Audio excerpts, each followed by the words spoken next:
Discerning God's will for your life can be tricky, especially whenever we're not sure whether this is just something that I want or something that God's leading us into. In fact, me and my family are on a really personal journey.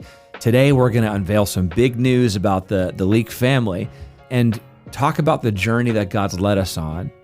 And it may be principles that have come out of my story about determining how we figure out the difference between what is really God and what's just me, and dealing with the pressure of a foggy future. If you're in the middle of determining God's will for your life and there's not a lot of clarity, then this is the perfect episode for you to tune in. Hey everybody, welcome to the Allison Park Leadership Podcast, where we talk about culture creating conversations. My name is Dave. My name is Jeff, and of course we're father and son, both at Allison Park Church, and we're glad you're with us for this podcast. So Dave, give us an update. Do we have any shout outs real quick to give people on social media? Absolutely, yeah. So one thing we do here is we want to give a shout out to anybody that gives us a 5-star review on a platform that lets us see the name of the reviewer. And this week we want to shout out Blaze White. What's up, Blaze? Yeah. Thanks for your review, bro. Blaze is one of our APLA students. Awesome guy. Going to Africa with me. You know, I guess I'm recording this before we go. Yeah. We're going to go in 8 days. All right. So tell us about that, Dave. Where are you going and what are we doing with the students? That's kind of an interesting lead in. Yeah. Well, we're going to Maralel, Kenya. Okay.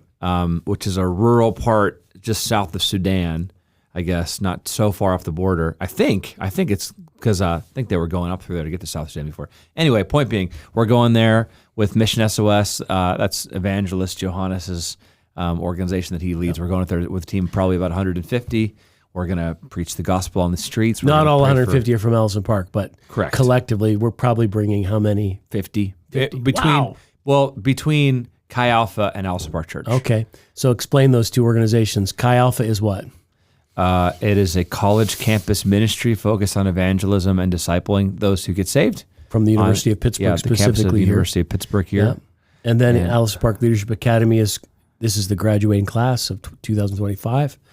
And sort of like the grand finale of our school year is to go on some kind of missions practice, right? Yeah, it's going to be great. So we're headed there in the very beginning of May 2nd. When we Never been to Kenya, but I know the SOS base is there in Kilgoris, and I know the Kenyan people are incredible leaders and a big foundation of what's going on there with the SOS evangelistic ministries. Yeah, it's so great to see with SOS how Kenyans and Tanzanians and Burundians serve alongside of Americans and Swedes and so forth to make these leaders of the missions organization based there in Kilgoris and then reaching capital cities all over Africa. It's beautiful. So we'll be praying for you that everything goes well there. And again, we're father and son. I'm the lead pastor at Allison Park Church. Dave is the campus pastor at the North Side. And this podcast will be different than any other podcast we've ever done. And because it's very personal, right? There's going to be some personal stuff we're going to talk about specifically related to Dave's calling and life and ministry. So we're going to announce, this is the big reveal. We're going to announce some things on this podcast. If you're regular listeners and you want to know what's up, then stay tuned because we're going to talk about those things moving forward. So where should we start this conversation today, Dave? Well, I'll just reveal. On okay, we can discuss. You don't want to hold it for a minute? I don't think that's what I usually want to save. No, so. Yeah, the big news, this will have been after I've already shared it, with the Northside campus, but me and my wife, Sarah, feel like God's calling us to plant a church. And so we are moving probably sometime early this fall to Jacksonville, Florida. Wow. To plant a church there. So how dare you take my 2 grandsons from me? 2 and counting. Yeah, we'll see. We're not done yet, too. So, but no, so currently we're campus pastors at the Northside location, right? But that won't be much longer. Crazy, Yeah. We're taking the summer to kind of wrap some things up. We've been serving here for 12 years now. I guess I have. Wow. Sarah and I will have been married 7 in July, but 12 years of ministry here, and we feel like God's moving us on, and I think that's the train of thought, the line of logic we're going to discuss in this podcast. It's been a journey for us. And we've had a lot of conversations on these podcasts about discerning God's will and taking a step and, walking through the foggy middle and all these different kind of things. Recently. And even recently. Yeah. Some of that probably too is because it's been something I've been processing. Sure. So, but today, we're gonna spend some time talking about untangling the threads of what might be my desire versus what God's will is. How do we really discern, like, is what I'm doing or is what I want to do what God wants me to do, or is there sometimes a difference, a divergence? Like, how do I know that if my goal is to follow God's will, to follow the path He's laying out for me, how do I know the difference between mine and God's? Obviously, if it's sinful, my desire is to murder somebody or something, that's not hard to untangle. But when it's like a good thing, like I feel like maybe I want to plant a church, like how do you untangle those threads? And you have done that. Yes. At least begun to do that. Right. Because you've made this decision. And these conversations, a lot of the things we may talk about in this episode are conversations we've had privately that we're going to, now have again for the benefit of everybody in trying to figure this out moving forward.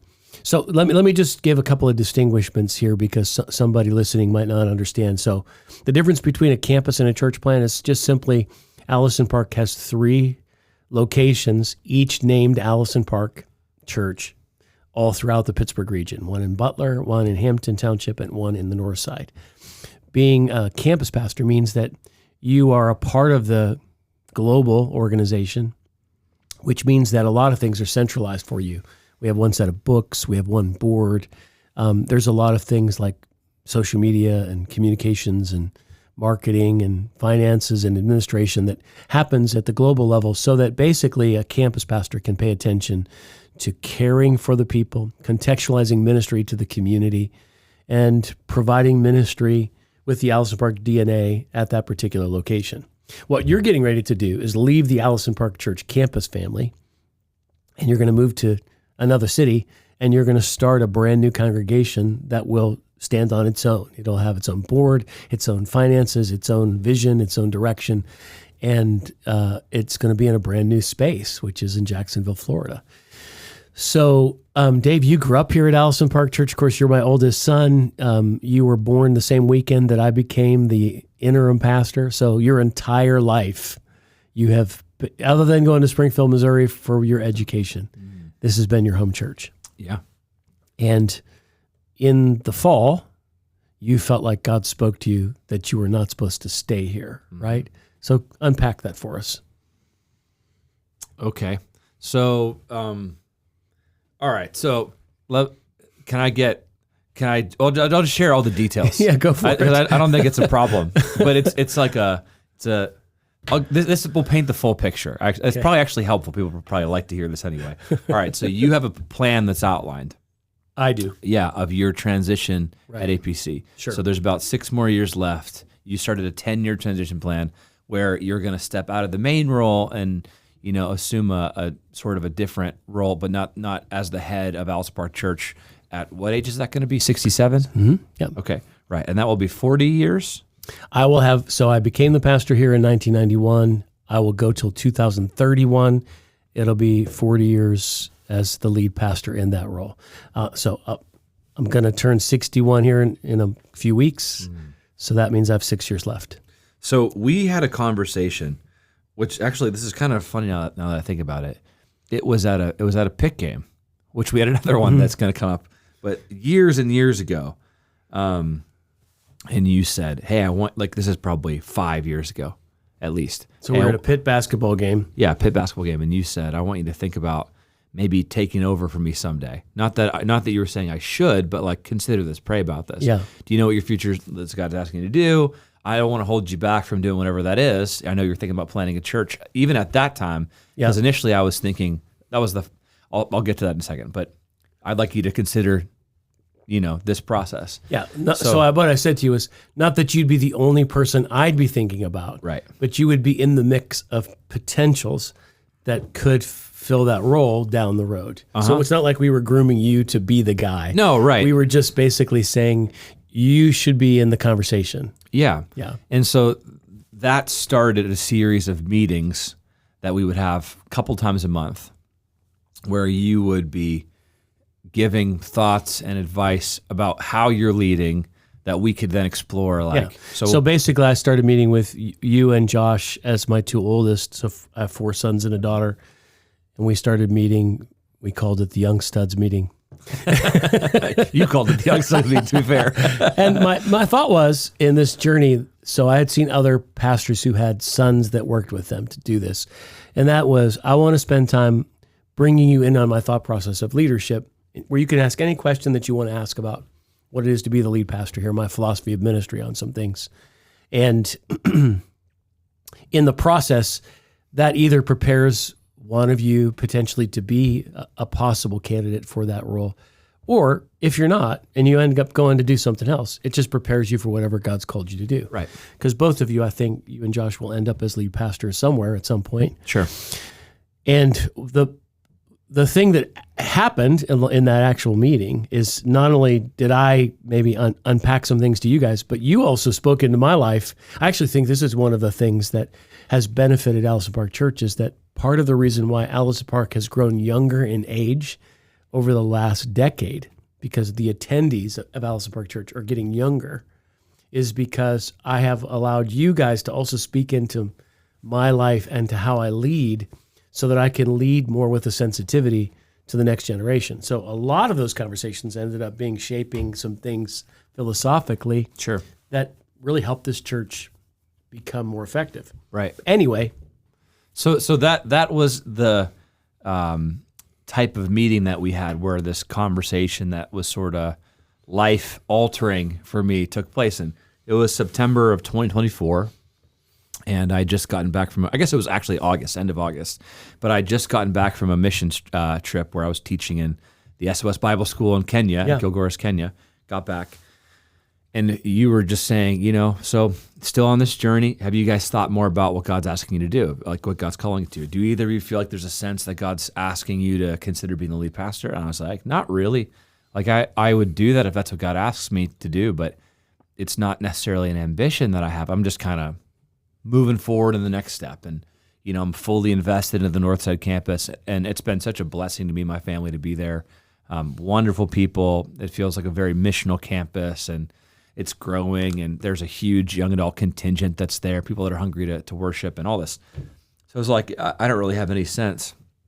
And we started talking about just APC things, and it came up that there are certain, essentially, I'm just telling how the conversation went. There are certain limitations that are on different types of cities. If you're in New York, it's one sort of a vibe. And if you're in Pittsburgh is a stable housing market, but it's a smaller city. And so it's, in general, it's a little safer. But, every different city God can call you to has sort of a different Pittsburgh is neighborhood based. It's separated by 3 rivers. It doesn't have huge major highway systems running through it.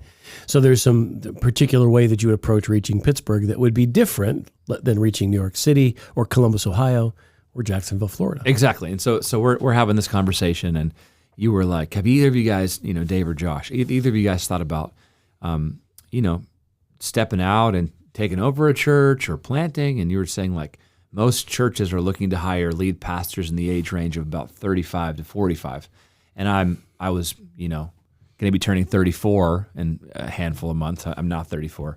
You're like, you're kind of right in that prime age range. And I was like, I don't think so. I could, but that's also not really an ambition of mine. And so then the conversation took another turn, and we started talking about business and stuff. Yeah. And to be fair for Josh, both of you said, I don't know. Like when we talked about the future succession plan of Allison Park Church, I think it's still like I don't know. But you basically said, probably not. And Josh was like, I don't know. Yeah. Right. So I think that, and just so that people who are listening to this from Allison Park or are interested in succession planning, we won't even begin to look at who the future pastor should be for another 2 years. Yeah. So 2 more years of doing what we're doing, and then we'll start to build the profile of what does that future pastor look like, and then we'll start a search process.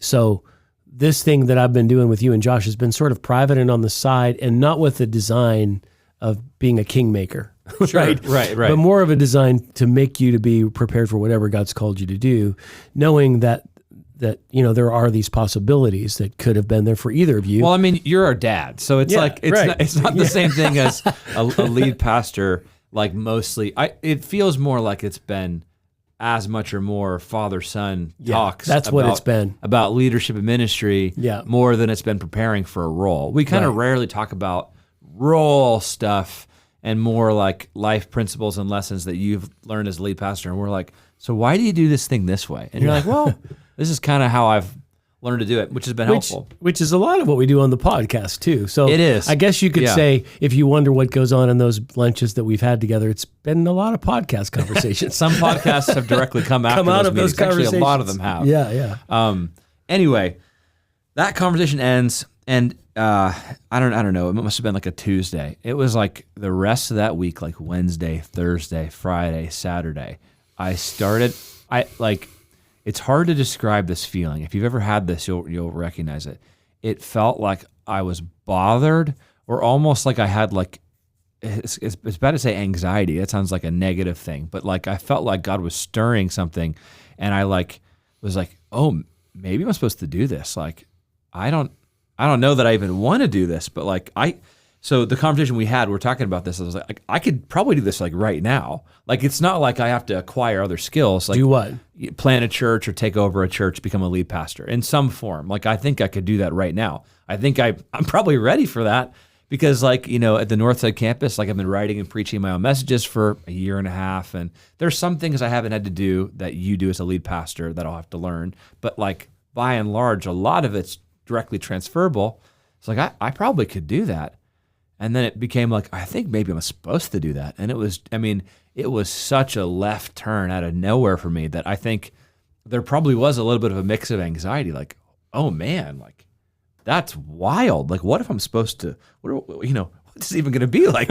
And I was telling Sarah, like, I think maybe we're supposed to start looking. And she was like, I don't know. Like, and Sarah is very pregnant at that point. Like we have, Johnny, our second born is born November 8th. So this is sort of couple of months out. She's in her last trimester.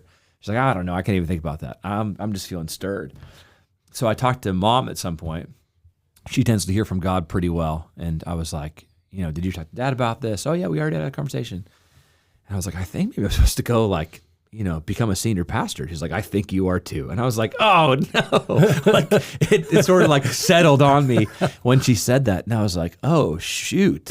Like, I think I am. Isn't that funny how oftentimes that's the result of the revelation when it gets real clear what the will of God is, rather than, yay, I know. It's more like, oh no. Like, that's happened to me many times where God gives you an assignment and it's bigger than you think you're ready for. And it makes you feel both grateful, but almost overwhelmed at the same time. I think even with this one, it wasn't that I felt I wasn't ready for it. It's that I felt like this is going to be a lot. And it's not like a lot that I've been anticipating for a year or 3 years. And it's like, I have a plan and I'm building towards this. Right. This is like everything I've been focused on is building the Northside campus. And then it was just like a little grenade that God tossed out there that was going to disrupt everything. So began a process. We began a search and building a resume and looking across the country. Yeah, and then very specifically, what I remember you saying is we're not supposed to stay in Pittsburgh. Yes. We're supposed to leave Pittsburgh and go someplace else in the country. And you named several regions that you felt drawn to. Yeah. And immediately there was a connection made with an opportunity in the Northwest.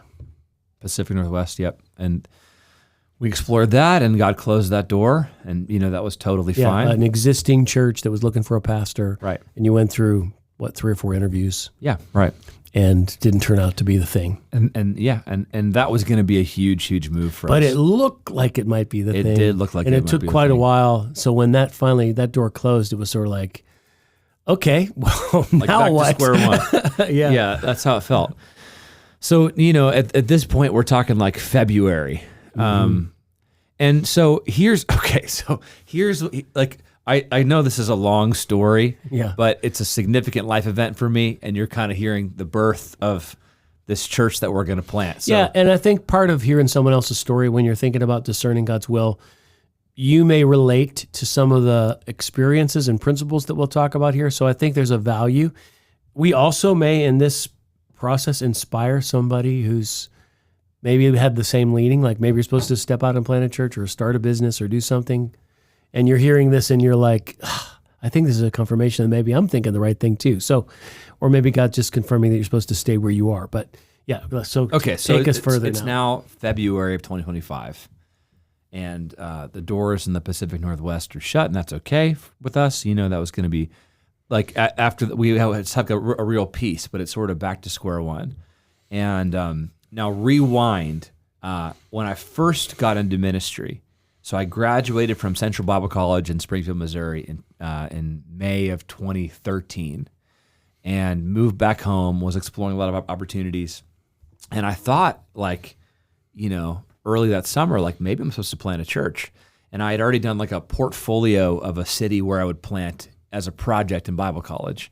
So I was looking at Hartford, Connecticut. There were very few churches there at the time. I think it's still a needy city, honestly, for churches. But shortly after that, you and Gilbert Ackerman and I drove all the way up through upstate New York, up to Vermont to visit a church planter up there, down through New Hampshire, and then eventually to Hartford, where we were also working with a church planter there. And that was sort of a spiritual exploration trip to see if maybe God would speak to you. Well, we didn't have church planter there yet because he ended up planting where. But we were at least we were looking at it. Yeah. Okay, so this is the story. I think I'm going to plant there. I have about 6 months where I was working as the church plant relations director or something like that. Essentially, I was helping to resource people in the process of planting. This was at the beginning of the 100 church vision that God gave to you, that we had for 10 years, that God did realistically in 5 years. It was a wild time.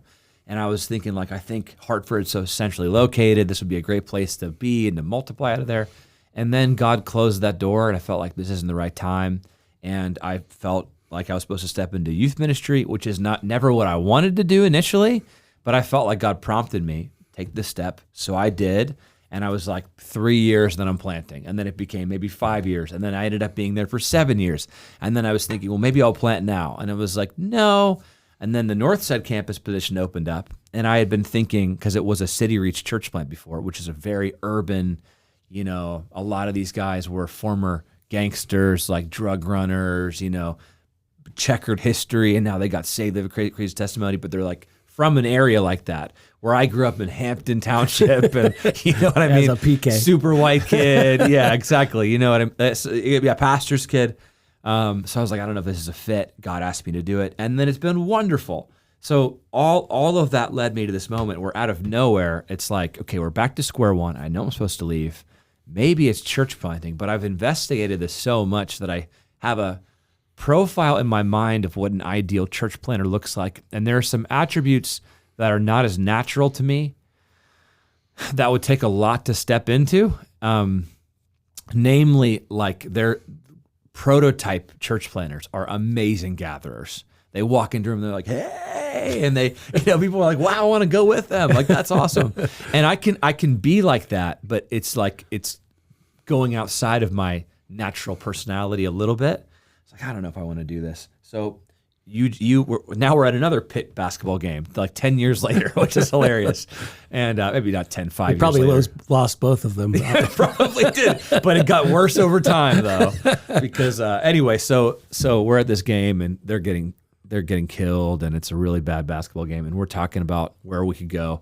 And you were like, if you were going to church plant anywhere in the country, where would you want to go? And I was like, I don't know if I want to plant. And you're like, yeah. But if you did, where would you go? And I was like, well, here's our process. I feel like we've prayed about the Northeast, and I feel like God shut that down. That felt like a no. And I feel like the Midwest is a no, and the Deep South really doesn't feel like us. We were considering a lot of West place, like West U.S., West Coast. But now that we've been there, it's such a far distance from family. If God called us, we would do it, but it doesn't feel like it's exactly a fit. And I was randomly, I sort of feel like the Southeast coast, North Carolina on down through Florida, is what we feel drawn to. I was like, if I was going to plant somewhere, it'd probably be Jacksonville, Florida. And you were like, why Jacksonville? And I was like, well, Sarah has family down there, and I have some friends down there that I went to school with, and it kind of has the right vibe of the kind of city I'd want to be in, but I don't even know. And you're like, well, let's plan a trip. So we planned a trip in February. Then I went to CMN conference in Houston, Church Multiplication Network that the Assemblies of God has as the church planting arm of our denomination. And, it's a good conference. And I happened to stop. There's breakout sessions after one of the main conference sessions. You go pick your room and your speaker. And I stopped in the hallway and Pastor Brad Leach was there, planted City Life Philly. And he just was asking me, how's the search going? Like he knew I was in the process. And he just shared his story, which was so similar, like almost identical in terms of what he went through. Almost went to a different church and then God closed that door and had reservations about going where he ended up because he was sort of like, this feels like, easier than what I thought God was going to call me to. He was thinking maybe Amsterdam at one point. And anyway, he kind of helped to debunk some of the concerns and fears I had. So I was like, okay, like maybe this is real. And finally, maybe about 2 weeks ago, we went to Jacksonville. And when we're down there, I was like, so here's now, I guess, the tension that I had that this 25 minutes of story building has gotten to. Yeah. I got there and I was like, this is incredible. Like, it is so nice here. We used to drive like 16 hours down in the summers for vacation to go to the sort of just south of the Panama City area in Florida. And I've always had a special place in my heart there. My grandparents had a little small home there that they would let us stay in, me and Sarah. We took, $100 flights down to the Tampa area, sort of Sarasota area, Bradenton. So we loved it. We get to Jacksonville, it's like, this place is amazing. Like it would be like, could God call me to someplace I want to live? Yeah. Well, it felt like this would, selfishly, it's like people that like are like, oh, we're going to go, to a missions trip to Jamaica. And I know that they have need there, but at first you hear that and you're like, you're going to be at the Sandals Resort half the time. You know what I mean? Like missions trip, sure, but you're also going because it's Jamaica, no dissing on Jamaica. But so that kind of was the feeling I had, almost like, this is so beautiful here. It's warm. They never have to deal with Pittsburgh winters. It's more, there are more days of sun than there are in Jacksonville than there are days of cloudiness here, which is wild. We're the second cloudiest city in America and they're one of the sunniest. It's amazing. And so I think Sarah and I, we're driving around. It's me, you, Sarah, and then our son, John, who's 4 months old. He's in the back of this car driving around the city. And I was just like, God, I really hope you give me like a lightning bolt, like pow moment where it's like, we're supposed to come, because I don't know how we're going to differentiate. Like, we would love to be here, but I don't want to go somewhere unless I feel like you're in this and you're leading us. And I know you're leading us somewhere. So like, we just want to know. And we never really got that moment. And so it's sort of at this point, this is exactly what the conversation sounds like. We've been driving around Jacksonville for, half of a day. We started in, the Jacksonville north side, drove down the west side, came down all the way to St. Augustine, and kind of came back up. By the way, big shout out to St. Augustine. What a beautiful town. Yes, so right on cool. the coast. And so we're coming back up, and I'm like, so we love this, but like, help us, because I don't think either of us has had a moment that it's like, prophetic word from God, like this is it. And we just don't want to go if we're not supposed to be here. And then you kind of had a lot of thoughts that helped me to discern. So I guess I just reflected back everything I'd heard from you, right? Yeah. So let's talk about this, because I think maybe that there would be some principles in some of our conversation to draw out of this. First thing I said is, when God calls you to a place, it doesn't have to be someplace you hate, right? So a lot of times I think what happens with people is they think if it's the will of God, it has to be hard. It's like people will say, don't say you don't want to go to wherever because he's going to make you go there, right? Don't say you don't want to do this because then God will make, almost like he's waiting to punish you with something. Like Siberia. Yeah. So I said, you got a bug on your microphone. Look at that. That freaked me out. Yeah, one of those stink bugs that crawl on the day's microphone. I didn't even see it. I'm glad you hit that away. What if that would have got on my face? That would have been nuts. Or flew into your mouth. That would have been a moment. Okay, anyway. So Siberia. So I said, when we moved to Pittsburgh, Melody grew up in Texas and in Panama and in Nicaragua. One of the last places on earth she'd ever been, like she would never think about going to the north where it was snowy. She likes the beach too. Mm-hmm. But I remember her saying, I just want to go someplace and stay. We moved a lot as a family. I want to go someplace and stay. And then once she got to Pittsburgh, like we'll be driving down into the city and on the highway and seeing the buildings, and Melody will just say, just like you said about Jacksonville, I love Pittsburgh so much. Like, this is my home. I just love this city. So when you feel called to a place, God eventually makes you love it. Now, there are things about Pittsburgh that I love, just like there are things about, like, I love the Pittsburgh Steelers. I love that. I love the vibe of Pittsburgh. I love the family orientation of Pittsburgh. I love the Three Rivers. I love the history here. I love the four seasons. I hate that it's cloudy and rainy, right? But there are so many things that I love about Pittsburgh. So for me, it's not a sacrifice to live here. It's my joy. Now, you probably love some of those things too, but when God calls you someplace else and you go and you're like, this is great. Like, we were going across one of the bridges and we were looking at the city and you were like, this even kind of looks like Pittsburgh. I mean, it has bridges and a little river. And I was like, yeah, if you put clouds over the top and made it rain, it would look like Pittsburgh. So I said, just because you have a desire for this doesn't mean that's not God's will. That's actually one of the signs that maybe God's put this in your heart. And then I started to unpack, and I said, when I asked you first, Dave, where would you go if you could plan any place else?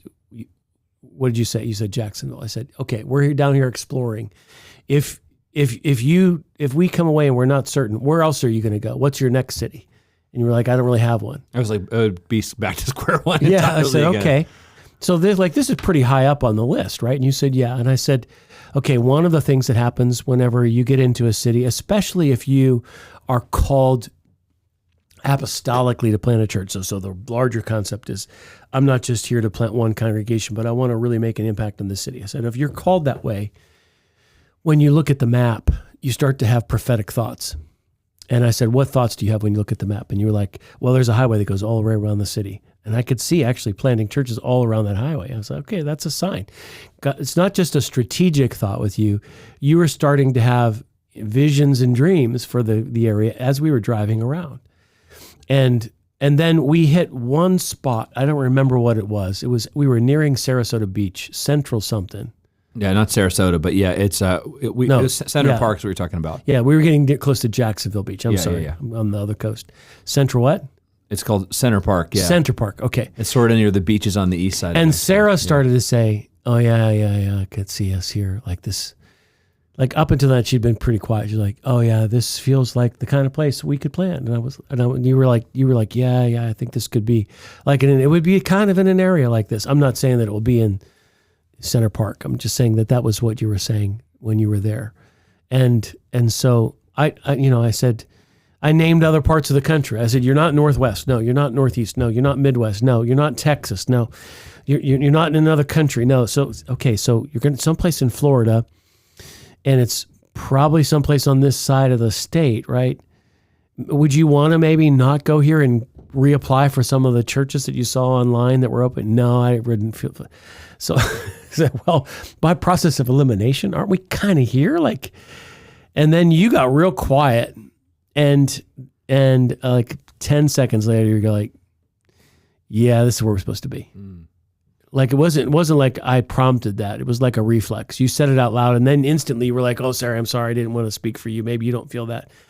And then she said quickly, "No, I agree with you. This is where we're supposed to be." So it wasn't a lightning bolt, but it was a moment. It was definitely a moment. Yeah. And from there, the conversation was, all right, now what? Maybe we should look at housing prices, and how do we figure out where we would land? And maybe we should find out. And I said, take me back to the hotel. I'm done. You guys know where you're doing. I'll let you drive around. And we saw you on the flight back. Yes. Not that I didn't love Florida. I just had work to do. And I was really there only for one purpose, and that was just to help you figure it out. Sure. And if you had said, no, it's not Jacksonville, we got to keep looking, we would have looked. Sure.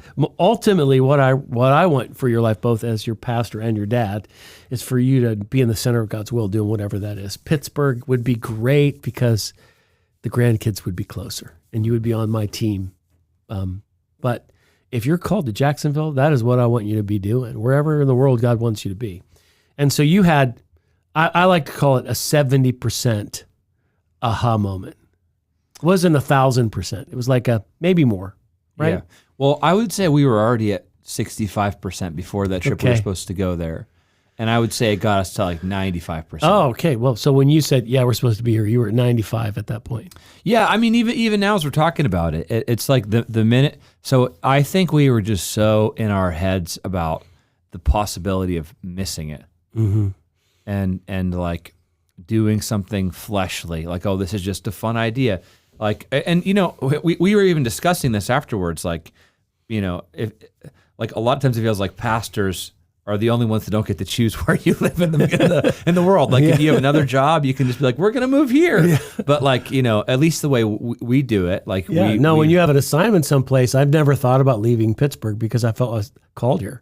Mm-hmm. So if you were to say, well, where would you like to live? I would be like, oh man, I've never really thought of that from a desires point of view. Yeah. But let's come back to a principle. I think that... Well, can I finish my story? Sure. I was just taking a side. We'll go to the principle in a second. I was going to say, I feel like we were so in our heads, and I felt like whenever you helped to debunk some of the concerns we had, it just like sort of like settled. Yeah.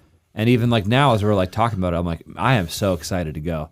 Like, I don't think that we quite have the feel for the culture yet, or know where the different types of groups of people live and everything, but it feels like a responsibility that is our joy and, privilege to go. And we're so excited about it. And I think it wasn't 1,000% like, like we see something, we start weeping. I know like Russ Horn had that kind of experience when he planted in Sharpsburg. But it was a clear confirmation. I don't think we've questioned it at all since. Now we're like, yeah, it's not a 70%. We were almost at 70 before going. And then it was actually just like permission. Like, I think we can do this. You know what I mean? Okay. So it was crazy. So the thing that was throwing you is that you wanted to go there, in a way. Yeah. Well, yeah. Well, okay. So I'll be real honest now. This is the real honest part. I think seeing all of these, monster church planners, going to tough places in the Northeast, like Brad Leach or Will Hampton, there are so many that we could sort of go through. But they were some of the early ones that I was watching plant when we took our tour up around the Northeast in 2013. And they went to the hard places. Yeah. They went to hard places. Yeah. Like nobody's going to Binghamton, you know what I mean? Where they planted Two Rivers, or like, Philly South is a Philly, tough city. Yeah. Going to South Philly. So it was like, that's awesome. Like, these are like real man church planners. Like, you know what I mean? They're going to these places that are, that are hard ground. And Florida, like, Jacksonville has a need for churches, but it's not the same need that Connecticut has. Right. It's not the same need that like totally unchurched, like Boston. Right. It's like, oh, I've never even, nobody since my great grandparents have ever even stepped inside of a church. Like that's a different level. So I think church planting will always be hard. It's never an easy thing. But I think I was also like, I would love to live here, and it's not in the icy frozen north, you know what I mean? Like where I thought I always was going to be. But that was a clear no. I prayed about that. I felt like God was like, don't do this. Well, and what I said too is, so strategically, again, just most of you know this about me, but I have been helping other church planters get started since 1996. And I have had those drive around conversations like I had with Dave and Sarah in Jacksonville with, I don't know, maybe 100 plus church planters over the years. And there are two really great places to plant a church. One is the hard space, where people are either moving out or there's not a lot of good news. Because when you bring a life-giving church to that space, you become the best thing going on in the neighborhood.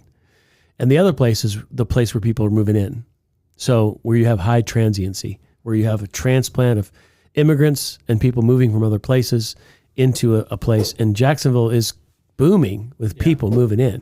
So there's a huge need. It actually is the Northeast. It's just the Northeast when they become snowbirds, right? It's Florida has people flooding them. So Jacksonville has 94 people a day moving there on average right now. Yeah.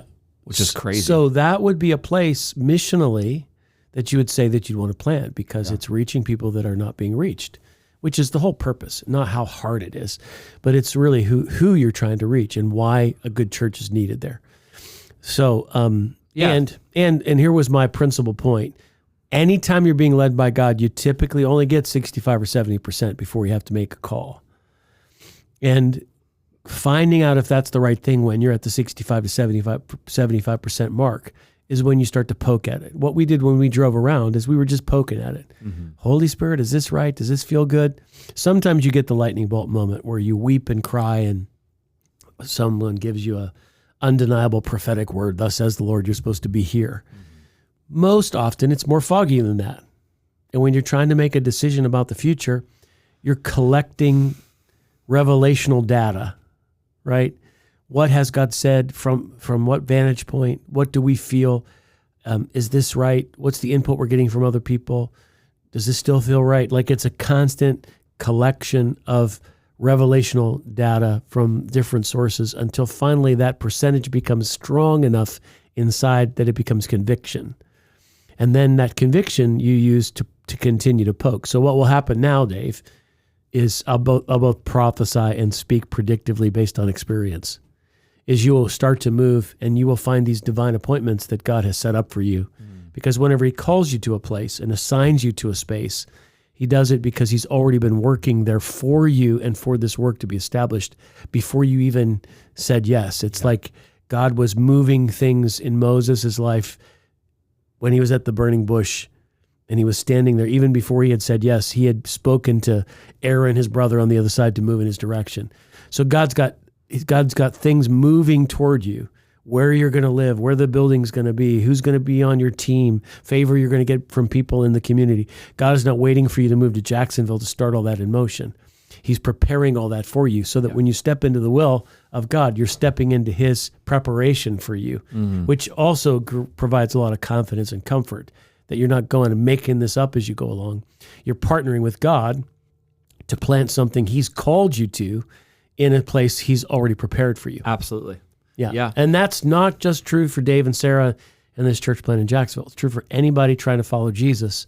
The will of God is always something where you're stepping into something he's assigned you to and is preparing you for. Yeah.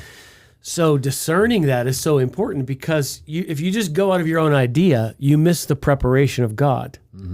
Like there's a table he set for you in Jacksonville that isn't set for you in the Pittsburgh. Northwest, Right, or in the Pittsburgh. Northwest, yeah. So if you had ended up in a space that wasn't his will, you would have stepped into a non-prepared space.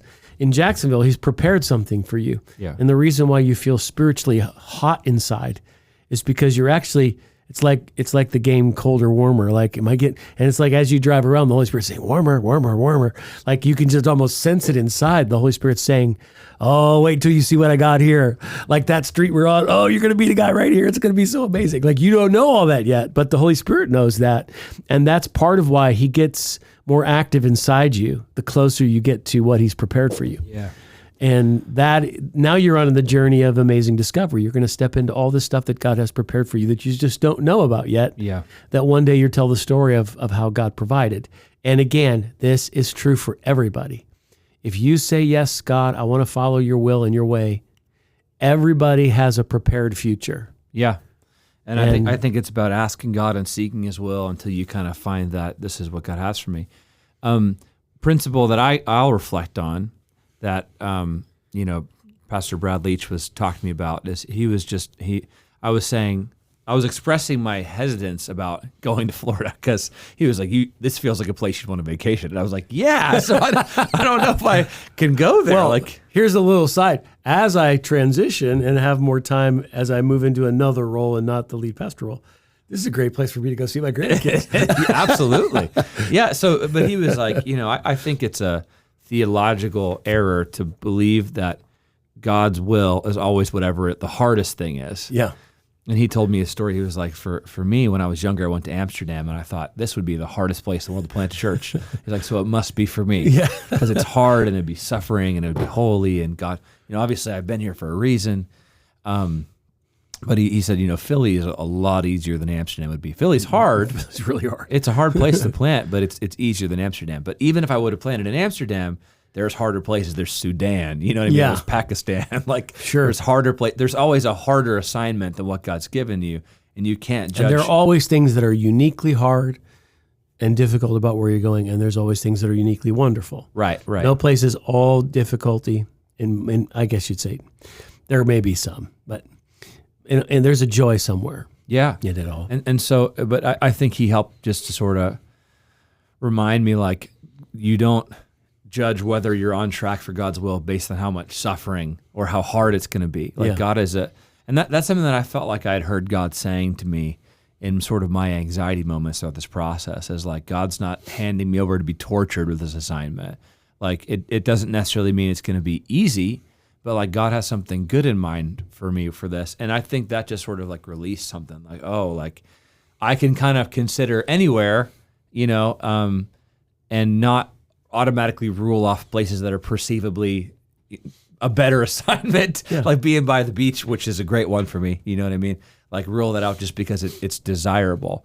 And so for me, a lot of the process of discerning in this season has been just untangling the thoughts that I have that are weighing me down. Like, it's almost like I don't know how you would not overthink it. If I had to do this all over again, I'm not sure that I could just like, don't overthink it. I think I would have to. Well, that's one of your things. That is one of my things, yeah.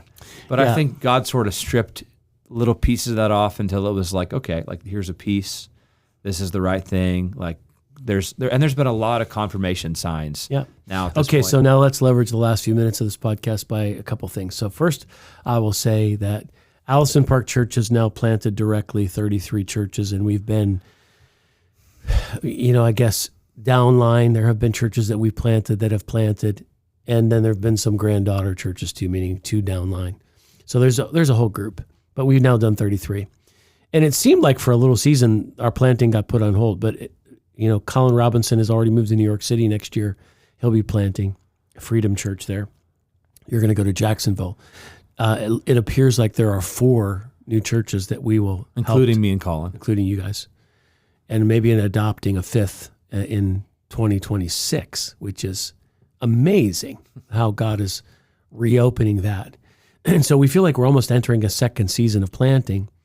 So I'll just say, if you are hearing this and you feel the Lord is calling you to plant a church, we are an organization that loves to partner with church planters. So please reach out to us. That might be something we could have a conversation with you about. If you are hearing us talk about Jacksonville and something inside of you is jumping and you might want to move with Dave to plant there, or maybe you're listening to this and you're in Jacksonville or nearby, we would love to hear from you. Come join me. No, seriously, so I feel like since God has given me this assignment, I'm like, this is what God wants me to do. I get to go move to Jacksonville, right by the beach, to do ministry there. Look, if anybody feels like, here's what I've been thinking, like somebody's feeling like, I've always wanted to move down there, it's just not been the right season, and maybe there's a job opening that you could apply for. If God stirs you, please come. You know what I mean? Or maybe even, you've been feeling stirred to invest into something. One of the beginning phases, that I'm in right now is starting to raise the funds that it will take to launch the church. If you'd like to give, we would love. You can do it through Allison Park Kingdom Builders plan. We'll have a category for that very soon. Or if you know somebody who lives in that region and you want to tell them about it, please. We're just in the beginning of that phase. Maybe at some point in the future, we could bring all our church planters on and have a group conversation about this. That might be we've never done anything quite like that before. Yeah. And so, and if you're just in the process where you're trying to figure it out, now this might be hard for me to fulfill. I'll just throw this to you. So if you're a pastor or leader and you're in a role in ministry and you're in that process where you need to have a conversation with someone about what God's calling you to do next, I'd be open to scheduling that phone call with you if you want to talk. I kind of say, I don't know, I have helped people discern this process so many times. This is probably not the right term. It's not a spiritual term, but I kind of have a spidey sense for this. Like, like God has used me to help clarify for people the next step a lot. And so I have some discernment in me. I think one of the ways I partner with the Holy Spirit is through that wisdom and discernment. And so that's been a joy with you, Dave. So think about it from a dad's point of view now. The ability to meet with you and Josh over the last couple of years just to unpack life and philosophy and ministry, that's been beautiful. birthed this podcast, and then to be a part of your life where I get to help you discern the will of God for Jacksonville, then be on your team to cheer you on and help raise money for you and all. This is the greatest thing ever for me. Some of you might think, oh man, wouldn't it have been great if Dave could have been your successor? And here's what I think. I don't really have an agenda on that piece. I just want all of my kids to find the will of God for their life, whatever that is. Yeah. So I find as much joy in this as if you had stayed here and done that. Like, to me, it doesn't carry any greater value either way. And that's not just to say my natural kids. Like, I find great joy in spiritual sons and daughters. Like, I was just in New York City with Colin Robinson, walking around the Flatiron district of New York City in Manhattan and dreaming about the church he's going to plant. And I find such great joy in helping people discover what God's called them to do and step into it, especially when it's in the realm of church planting. Yeah. But I also love it when I'm involved with people like Tim and Kelly Pollack, who are in Indonesia planting a church and pastoring. Right. Like, when people become missionaries, several of our recent APLA grads have gone on to short-term missions assignments for like a year. And I got to pray over Maggie, who's going permanently to Kilgores last weekend. Yeah. And there's just such joy in that, like such a joy in helping people find what God's called them to do. And when you're the person in that and you find out what God's called you to do, there's such, I don't know, how would you describe the emotion, Dave? It's like you're settled, excited, inspired. It's like it's terrified. The biggest mix of so many things all in the world. But I guess at the bottom, it's like, at least I have resolution. I think it was harder to have that chafing of like, I know God's asking me of something, but like, what? Just like, tell me. Because it's frustrating to sort of have, 6+ months of having no idea when you felt clearly stirred. But it's relief and it's excitement and it's all the stuff, concern and and let me talk about one other group of people. So if you're a pastor of a church and you have a great staff member like Dave is here, and they come to you and they say, I think I'm supposed to go do something else. Some pastors have in the past said, well, if you're not here, then you're not here. You got 2 weeks to get out. Like, you short circuit the process. You put a lot of pressure on the young man or woman that's thinking about their future, and you don't get the joy of walking on this journey. And there's this great phrase that Bob Buford, who's a spiritual leader and a businessman, said, my fruit grows on other people's trees. I love that phrase. So there's a certain level of kingdom fruitfulness that comes from doing things that don't have any direct benefit on you. Mm-hmm. Like, you're leaving me. Right. I have to replace you at the north side. That's going to cause me grief. I mean, it's a transition I have to walk through. Mm-hmm. That's a pain. But that's not what I'm thinking about right now. Right. Like, I am thinking about making a plan so that the people of the north side campus are well led and that we get the right leader moving forward. But ultimately, I want to be about the kingdom. Mm-hmm. And so to pastors who go through this, because you have staff members that do come to you and say, I think I'm supposed to do something else. There's a limit to it. Like, if you'd have been 3 years praying about where you're, that would have been a long time. Sure. So somewhere between 6 months and 3 years is probably where we want to be. Like, I don't think you perpetually thinking about leaving, but when you take the journey, that's a reasonable journey to discern the will of God. It's such a great thing for the kingdom. It's a great thing for you as a spiritual dad, as a pastor, or a spiritual mom. And it's great for the person that you're launching, because there's such an advantage when you have the backing of a local church that's going to say, hey, you're creating a problem for us, but we're behind you 100%. We want to help you succeed. We'll send missions teams. We'll send money. Like, what do you need? You can take people with you. Like, I have lived this over and over and over, and God has never let me go unrepaid for that which I have sowed into the kingdom. So that's just for those who are maybe one day find themselves in that same situation. So I guess in closing, my fresh challenge, I just would love to extend to anybody else, like, step into whatever God's will for you is. Yeah.